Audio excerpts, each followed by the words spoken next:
भारत अब कनाडा पर सख्त होता जा रहा है। भारत ने जस्टिन ट्रूडो के नए आरोपों पर कनाडा के उच्चायुक्त को सम्मन भेजकर तलब किया है। इससे पहले आज ही भारत ने कनाडा के उन संकेतों को बेतुका आरोप बताकर सिरे से खारिज कर दिया, जिसमें ओटावा में भारतीय उच्चायुक्त को सिख अलगाववादी हरदीप सिंह निज्जर की कथित हत्या की जांच से जोड़ा गया है। भारतीय विदेश मंत्रालय ने कहा कि भारत को कल कनाडा से एक राजनयिक संचार मिला, जिसमें कहा गया था कि भारतीय उच्चायुक्त और अन्य राजनयिक उस देश में जांच से संबंधित मामले में निगरानी वाले व्यक्ति हैं। मंत्रालय ने कहा, भारत सरकार इन बेतुके आरोपों को दृढ़ता से खारिज करती है और इन्हें ट्रूडो सरकार के राजनीतिक एजेंडे के लिए जिम्मेदार ठहराती है, जो वोट बैंक की राजनीति पर केंद्रित है।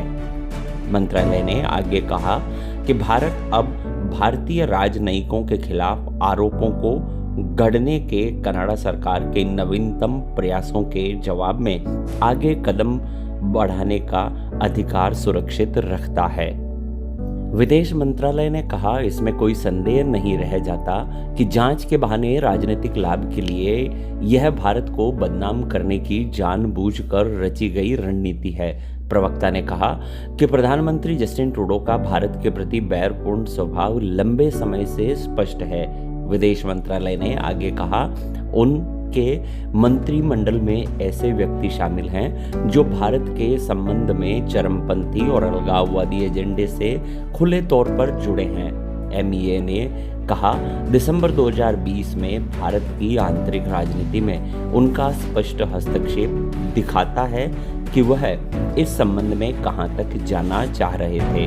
विदेश मंत्रालय ने कहा, उनकी सरकार एक ऐसे राजनीतिक दल पर निर्भर है जिसके नेता भारत के प्रति खुलेआम अलगाववादी विचारधारा का समर्थन करते हैं, जिससे मामला और बिगड़ गया है।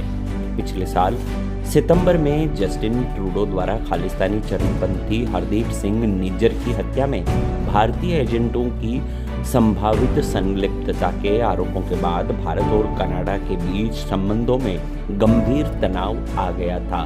निज्जर की पिछले साल जून में ब्रिटिश कोलंबिया के सरे में गोली मारकर हत्या कर दी गई थी। विदेश मंत्रालय ने कहा, कनाडाई राजनीति में विदेशी हस्तक्षेप पर आंखें मूंद लेने के लिए आलोचनाओं के घेरे में आई उनकी सरकार ने नुकसान को कम करने के प्रयासों में जानबूझकर भारत को इसमें शामिल किया है।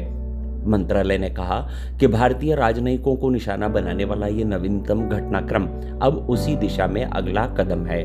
विदेश मंत्रालय ने एक बयान में कहा, यह कोई संयोग नहीं है कि यह घटना ऐसे समय में हुई है जब प्रधानमंत्री ट्रूडो को विदेशी हस्तक्षेप पर एक आयोग के समक्ष गवाही देनी है। मंत्रालय ने कहा, यह भारत विरोधी अलगाववादी एजेंडे को भी बढ़ावा देता है, जिसे ट्रूडो सरकार ने संकीर्ण राजनीतिक लाभ के लिए लगातार बढ़ावा दिया है। विदेश मंत्रालय ने कहा है, इस उद्देश्य से ट्रूडो सरकार ने जानबूझकर हिंसक चरमपंथियों और अलगाववादियों को कनाडा में भारतीय राजनयिकों और सामुदायिक नेताओं को परेशान करने, धमकाने और डराने के लिए जगह दी है।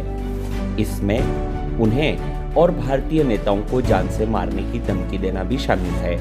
बयान में आगे कहा गया, इन सभी गतिविधियों को बोलने की स्वतंत्रता के नाम पर उचित ठहराया गया है। अवैध रूप से कनाडा में प्रवेश करने वाले कुछ लोगों को तेजी से नागरिकता प्रदान की गई है।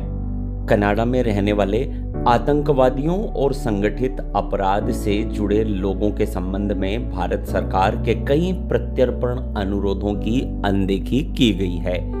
विदेश मंत्रालय ने आगे अपने बयान में कहा कि उच्चायुक्त संजय कुमार वर्मा भारत के सबसे वरिष्ठ सेवारत राजनयिक हैं, जिनका 36 वर्षों का शानदार करियर रहा है। मंत्रालय ने कहा, वह जापान और सूडान में राजदूत रह चुके हैं, जबकि इटली, तुर्की, वियतनाम और चीन में भी सेवाएं दे चुके हैं। कनाडा सरकार द्वारा उन पर लगाए गए आरोप हास्यास्पद हैं और अवमानना के योग्य हैं। भारत सरकार ने भारत में कनाडा के उच्चायोग की गतिविधियों का भी संज्ञान लिया है, जो वर्तमान शासन के राजनयिक एजेंडे को पूरा करता है।